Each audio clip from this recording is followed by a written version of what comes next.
Yeah, hey, I hope you appreciate my carpet bag. I made this in 2 hours today, all by hand, without a sewing machine.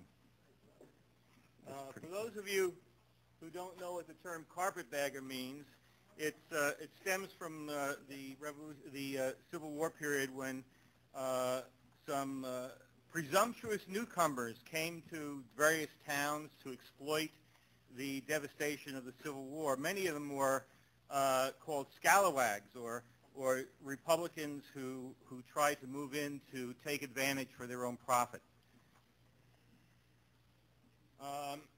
And speaking about profit, you know, we have Mark Coyne, who's running against Mr. Mulqueen, and he seems to be concerned about budgets and money and stuff like that. But you know, in August 20th, 2006, he wrote an article in the Times Herald Record that favored the national value-added tax of 23%, which means that you wouldn't pay any more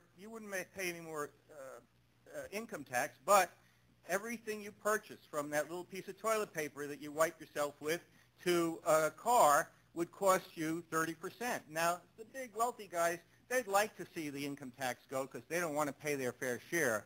But the value-added tax, that means that the guy who's on welfare or the woman who's on Social Security, they have to pay that 30% tax. That's what Mr. Coyne stands for.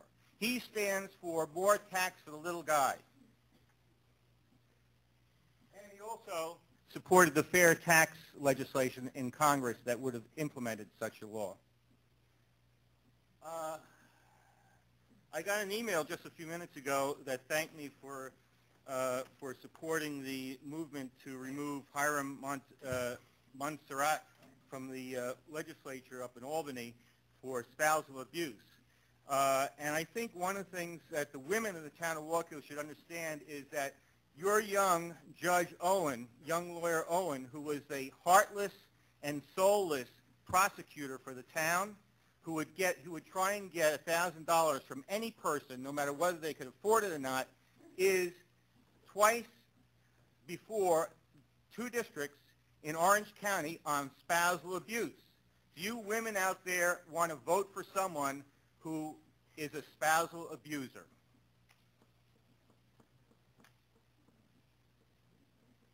Now, we have some interesting pictures on carpetbagging. I'll just put them up in the background here while I speak.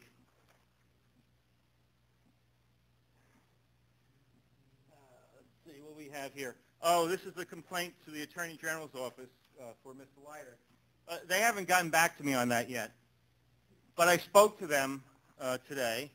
Oh, and here's a page from his alumni and friends at Curtis High School, lifetime resident of Orange County, right? Curtis High School, Staten Island. Here's a picture that looks almost exactly like Andy. Wow. It says, "No Tax Museum, Carpetbagger, Town of Wallkill." You will put that up too. Oh, what do I have here? Oh, New York Certified Courts, let me see. Oh, Court Administration, New York City address. Oh, let's see. What do we have here? Oh, tow trucks. Tow trucks. Oh, wait, an envelope. Is this for Vito Fasella? Or is this for the judge that gave him the contract in Staten Island? There's a lot of money in here. Or wait, could this be the money he made gouging consumers and motorists on the George Washington Bridge, where he lost his license to operate? Vince. Yeah. I'm going to have to ask you to take the pictures down. What? That'd take out some of my time. Oh, fire Vince. engine. Fire engine. Will you please take the pictures down? Why? Because It's a free speech. Mr. Mulqueen was talking about free speech. it crosses that line. It doesn't So cross any line. I would appreciate if you take those I think I have a pictures bigger envelope down. here. I think this is the one that went to Rudy Giuliani. Vince, Yeah. I would appreciate if you take those pictures down, please. If you put it like that, I'd be happy to comply. Thank you. By the way, if you want to buy some of those pictures, I can give you some, Boy, this is such a great likeness. So what we have here, is the politics of fear and intimidation. Mr. Leiter and his crew have gone around and they've picked on people who have had some problems with the town, and they may not be legitimate problems.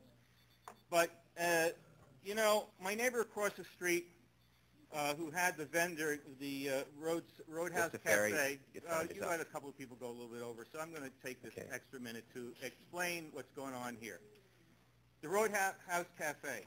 I went on his behalf before Judge Cram and made a amicus statement to the court explaining that the previous law was unconstitutional. No one did anything about it. As a matter of fact, Mr. Patch's attorney was discussing the matter with the press outside and indeed said that it was an unconstitutional law, but they never pursued it. Vince, your time is up, please. Well, you also said the requirements required a health department permit to sell food. Well, I'd like to know that Mr. places Ferry, that are selling food... Mr. Ferry, your time is up. Mr. Stump took an awful lot of time. And two wrongs don't make a right. Well... Your time was up as well. I'm going to ask you to please sit down. Oh? Really? Yes. Okay. Thank you.